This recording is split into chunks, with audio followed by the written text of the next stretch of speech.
send out a link easily. Yes? Hey, so what are your thoughts on the part that open licensing plays within this space? Things like Creative Commons and free and open source software licenses. It's a great question.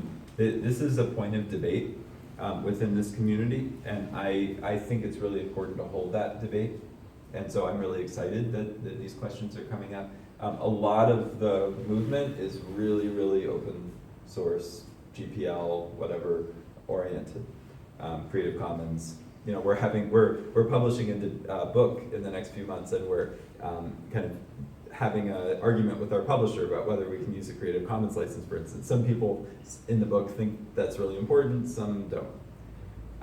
I think I'm kind of on the fence, and I think it's exciting to see this coming up again in a new context. You know, I mentioned some of the ways in which I think that the commons that these licenses have created is one in which, you know, the lords can stick their hands in and take what they want. And for commoner movements going back to the Charter of the Forest, right? You know, a big part of that was like telling the lords where they could and couldn't hunt, right? And saying what was left over for the commoners. And so, you know, I think there may be need to develop licenses that are more attuned to the questions of ownership and governance that we're talking about. And one example of that is the peer production license that the P2P Foundation has been promoting, developed first by Dimitri Kleiner, which is a Creative Commons license, a non-commercial Creative Commons license that has the added feature that if you are a cooperative that shares the value equally among the contributors, or democratically, or whatever, you know, there's specific language in there, then you can also actually monetize the content. So it's creating a commons that only particular kinds of entities can commercialize. This license is theoretically very interesting, but it really hasn't been tested. And so I'm a bit wary to, you know, recommend it to all until we see how this really plays out. And we start to, but I definitely encourage, I think experiments with this sort of thing are really welcome, and we should start to think about how to incorporate ownership into our licenses. After all, the copyright regime is basically designed to channel creative activity into the profits of the companies that hold the copyright.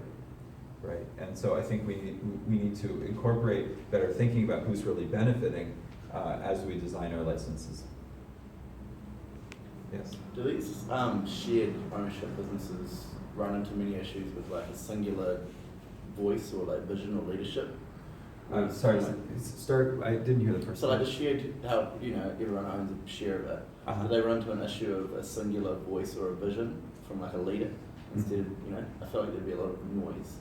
There's so much variety in cooperative governance, and in a lot of cases, I think the governance models that are being used in a lot of different kinds of enterprises can apply fairly cleanly to cooperative situations. You know, when you look at like the big dairy co-ops, and this is something that people complain about a lot, right? They kind of just look like big companies, right? And there's not a lot of like kumbaya, right? And at a scale like that probably makes sense. You know, one might ask the question about whether that scale makes sense, but also I think there's some really exciting stuff happening in tech culture around how we govern companies, stuff like the kind of sociocracy, holacracy, teal stuff that actually a lot of co-ops are now, offline co-ops are embracing and getting excited about. So I think that the main answer is don't get stuck in that vision of the co-op as like this, as necessarily a kind of free-for-all, right? Like for a housing co-op, it's so important that people have like long, tiresome meetings sometimes, right? Because you all live together and there's just so much at stake, and you all, you know, there's value that comes from the relationships that emerge from that. But, you know, for other kinds of businesses, I think you can have positions of leadership, you know, of clear leadership and accountability, The difference is that ultimately the accountability for the company is to the people who are, hopefully it's true stakeholders, rather than ultimately being accountable to furnishing profits for people who happen to have invested money in it, and who may or may not have their lives affected by it whatsoever. And so I think that difference is really the most important thing, and we can figure out the models of governance along the way, depending on the context.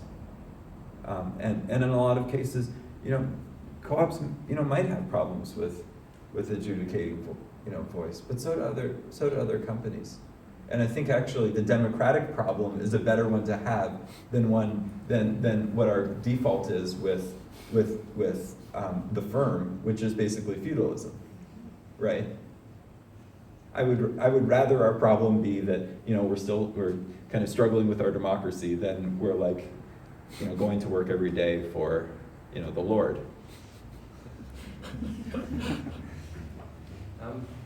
Yeah. So I guess it's like in terms of ownership, we're going from like model where like a couple of like with a couple of things going from model where like a couple of people have ownership to where everybody has ownership and has equity. Yeah. Have you seen anything like, I guess we're looking at a cap returns model, which is I guess the idea of like nobody has any equity, and then where that goes. Yeah. Have you seen that or thought about it? Yeah, for sure. And capped returns are often a way that co-ops will work with investors, for instance, to control their control.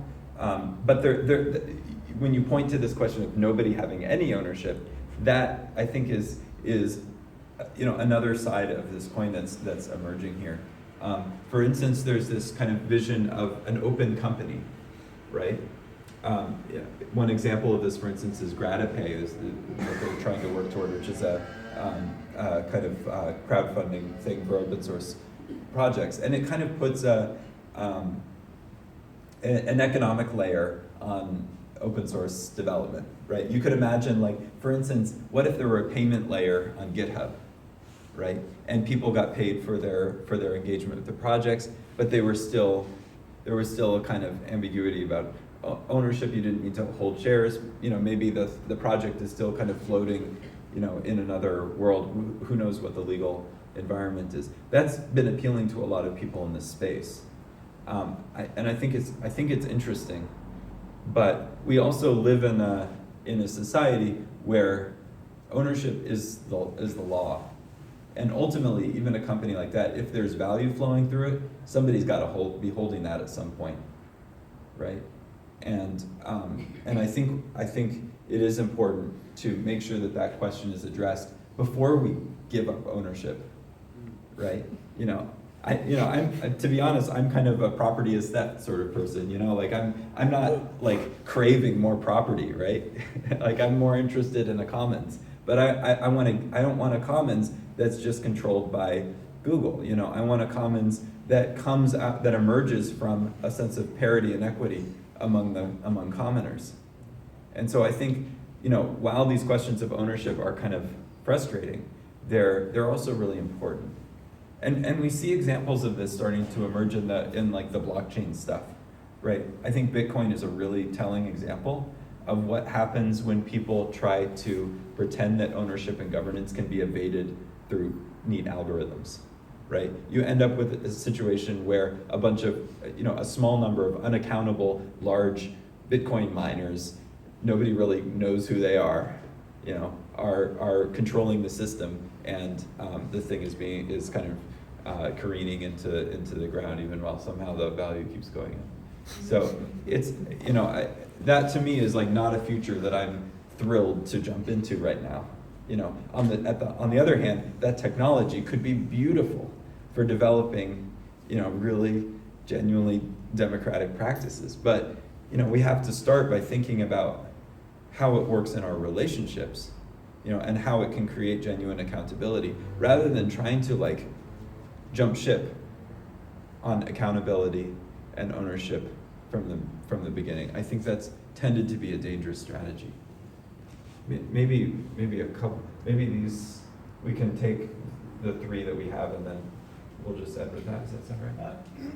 You talked about the waning of the citizen and of the sort of slightly naive, let's just build an app sort of enthusiasm, which seems a bit connected.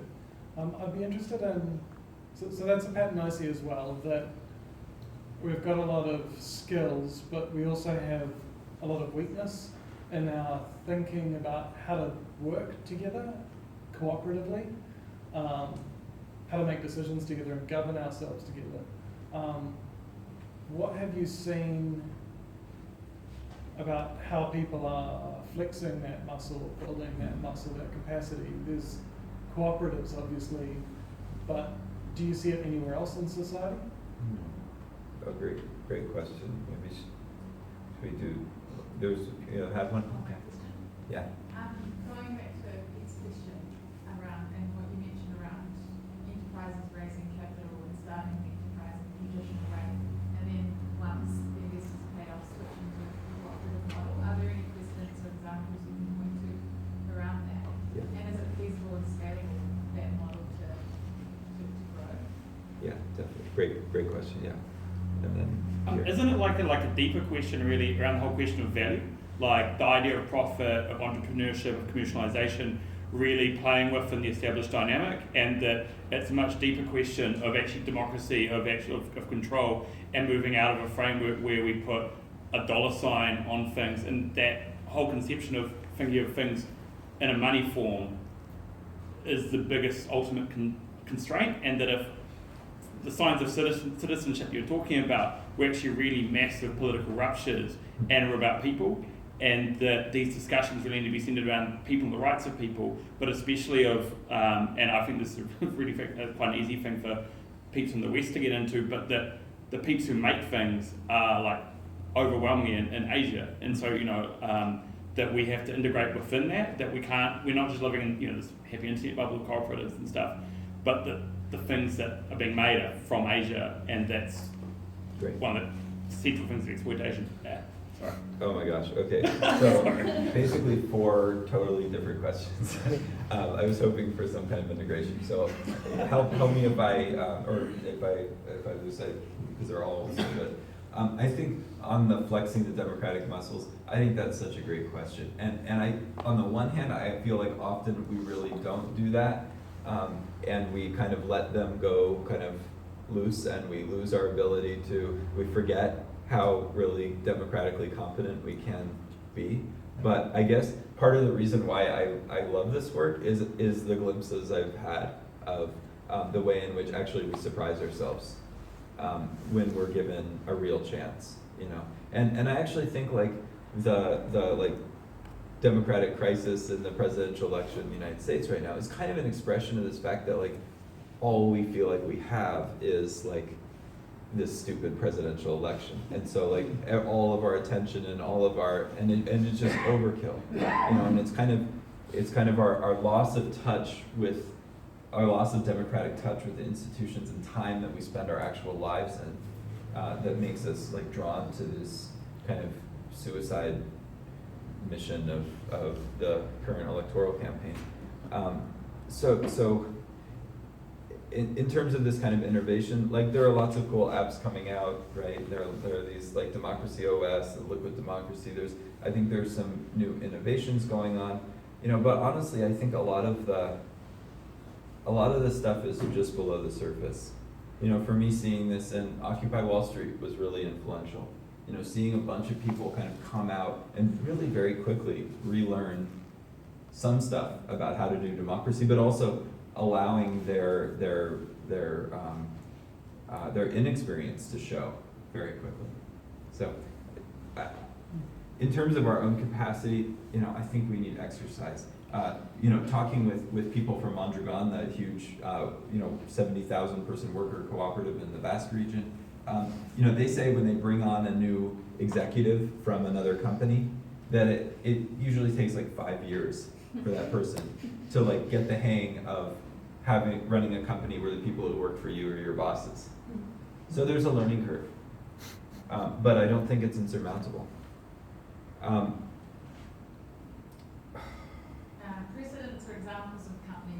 Yes, conversion. Yeah, so that's a great question, and there are some really interesting examples. A lot of it goes around, a lot of the big ones are more around employee ownership plans rather than like true full cooperativism. But for instance, one example I really like is John Lewis Partnership in the UK, which is a retail chain. And the son of the founder, like 100 years ago, was like, I don't want to do things like my dad. So he created a trust that all of the that holds the shares of the company, and the workers have kind of control over those shares through that trust, right? And converted this company from being a family-owned business to being basically a worker-owned company. And that continues to this day. I think that model could be really good, for instance, for if Mark Zuckerberg wanted to do something actually interesting with his shares, he could put them into a trust like that, and it would give Facebook users a say over what happens on their on the platform. But large companies have kind of regularly gone into these conversions, and we're seeing this in the U.S. quite a bit, like in industries like in beer, where craft is really important. Once the company gets to a certain size, they start to realize how important their employees are to making it work, and also the families and founders kind of get tired of running it, and so they figure out a way to sell it to their employees, and they get a good return on it. The founders get a good return. So there are models for this, and there are in places where there's a kind of developed cooperative sector. There's actually an investment culture there are institutions that specialize in these conversions. Where I am in Colorado, there's the Rocky Mountain Employee Ownership Center that helps companies through these conversions. Across the United States and Latin America, there's a great new organization called The Working World that I just visited a window factory that they converted into a full worker cooperative in Chicago. So there are some really great examples to look at that also demonstrate the diversity of ways in which founders have recognized a more appropriate form. And this gets to the first of your points. You'll have to remind me of the second, which was great too. Wait, what was the It's just conflict between money and democracy, and that ultimately you can't have both. One and money dominates the way in which we think about money and value overshadows any sort of fundamentally democratic. Okay. I'm trying to simplify. There were two. Okay. There was another bit of what you said. Asia. Asia. Thank you. Thank you. Okay. So that question of Asia and the supply chain, I think, is really important, and that's a place where we are, where we haven't begun, and it's. I hope I've been like trying to find people who can be partners and helping to work through this, because I can fill this thing up with open source software all I like, but it's still made under certain conditions that have nothing to do with that type of production. So I think we really, really have to work to build those alliances. Maybe that's easier here. I don't know, because they're a little closer to the points of production, but I think it would be really interesting to see whether there can be some cooperative solidarity down into the hardware.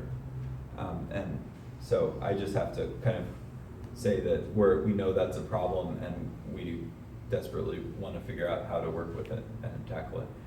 As far as your other question, I think it's a great place to end in a way, which is I think that when it comes down to it, if you're a person with a great idea or a great product that you want to see get out in the world, what are you really in it for? Like, are you in it to make gobs and gobs of money for like investors? Maybe if you have like a really kind of selective kind of altruism,